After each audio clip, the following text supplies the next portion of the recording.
Price Lord. இன்றைக்கி நம்ம பரிசுத்த வேதாகமத்தை குறித்த ஒரு ஓவர்வியூ பார்க்க போகிறோம். பைபிளில் மொத்தமாக 66 புத்தகங்கள் இருக்குது. இதை 2 பகுதியாக பிரிக்கிறாங்க, பழைய ஏற்பாடு, புதிய ஏற்பாடு. பழைய ஏற்பாட்டில் நம்ம எதை பற்றி பார்க்குறோன்னா, இயேசு கிறிஸ்துவுக்கு முன்பு தேவன் மனிதர்களுடன் செய்த உடன்படிக்கையை பற்றி பார்க்குறோம்.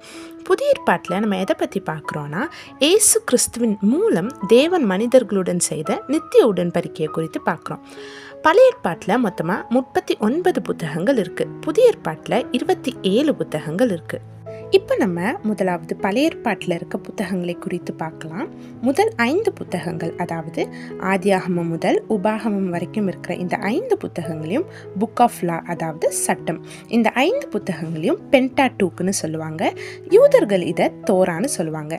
இந்த 5 புத்தகங்களையும் நம்ம எதை குறித்து பார்க்குறோன்னா, உலகம் எப்படி உருவானது, மனிதர்களுடைய ஆரம்ப வாழ்க்கை எப்படி இருந்துச்சு, இஸ்ரவேல் மக்களின் தொடக்கம், தேவன் இஸ்ரவேல் ஜனங்களுக்கு கொடுத்த கட்டளை மற்றும் சட்டங்களை குறித்து நம்ம பார்க்குறோம்.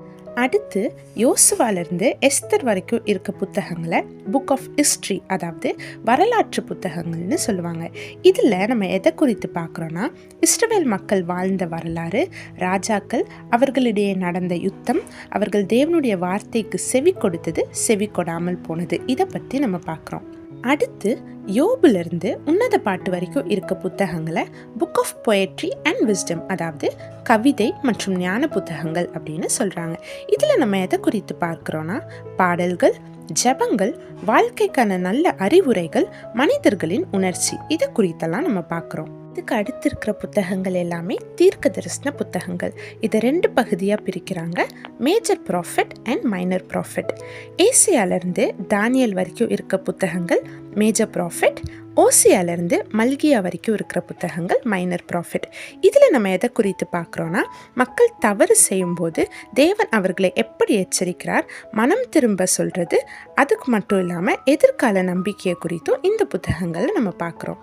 இந்த பழைய ஏற்பாட்டுக்கும் புதிய ஏற்பாட்டுக்கும் இடையில் 400 வருட இடைவேளை இருக்குது. இந்த 400 வருடத்தை இயர்ஸ் ஆஃப் சைலன்ஸ்னு சொல்கிறாங்க. ஏன் இதை இயர்ஸ் ஆஃப் சைலன்ஸ்னு சொல்கிறாங்கன்னா, இந்த 400 வருடத்தில் ஆண்டவர் எந்த ஒரு தீர்க்கதரிசியும் எழுப்பலை, யார் கூடயும் நேரடியாக பேசலை. இப்போ நம்ம புதிய ஏற்பாட்டை குறித்து பார்க்கலாம்.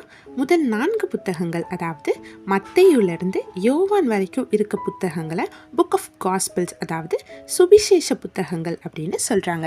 இதில் நம்ம எதை குறித்து பார்க்குறோன்னா, இயேசு கிறிஸ்துவின் பிறப்பு, அவருடைய வாழ்க்கை, அவருடைய உபதேசங்கள், அவர் செய்த அற்புதம், அவருடைய சிலுவை மரணம், அது மட்டும் இல்லாமல் அவருடைய உயிர்த்தெழுதலை குறித்து பார்க்குறோம். அடுத்து ஆக்ட்ஸ் ஆஃப் அப்பாசில்ஸ், அதாவது அப்போஸ்தலருடைய நடபடிகள். இதில் நம்ம எதை குறித்து பார்க்குறோன்னா, இயேசுவுக்கு பிறகு நடந்த நிகழ்வுகள், சீஷர்கள் செய்த பணிகள், சபையின் தொடக்கம், பரிசுத்த ஆவியின் செயல்கள், இதை பற்றியெல்லாம் நம்ம பார்க்குறோம். அடுத்து ரோமர்லேருந்து யூதா வரைக்கும் இருக்க புத்தகங்களை நிருபங்கள் அல்லது கடிதங்கள் அப்படின்னு சொல்கிறாங்க. இதில் மொத்தமாக 21 புத்தகங்கள் இருக்குது. இது 2 பகுதியாக பிரியுது. ரோமர்லேருந்து பிலமோன் வரைக்கும் இருக்க 13 புத்தகங்கள் பவுலின் நிருபங்களாகவும், எபிரேயர்லேருந்து யூதா வரைக்கும் இருக்க 8 புத்தகங்கள் பொதுவான நிருபங்களாகவும் இருக்குது.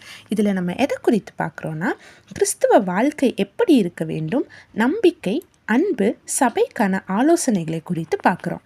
கடைசியாக வெளிப்படுத்தின விசேஷம். இதில் நம்ம எதை குறித்து பார்க்குறோன்னா, எதிர்கால நிகழ்வுகள், நன்மை தீமை சொல்வது, தேவனின் இறுதி வெற்றி, புதிய வானம் புதிய பூமி, இதை பற்றியெல்லாம் நம்ம பார்க்குறோம். அப்போ இன்றைக்கி நம்ம வேதாகமத்தில் இருக்க 66 புத்தகங்களை குறித்து பார்த்துருக்குறோம். இதில் பழைய ஏற்பாட்டில் 39 புத்தகங்கள் இருக்குது.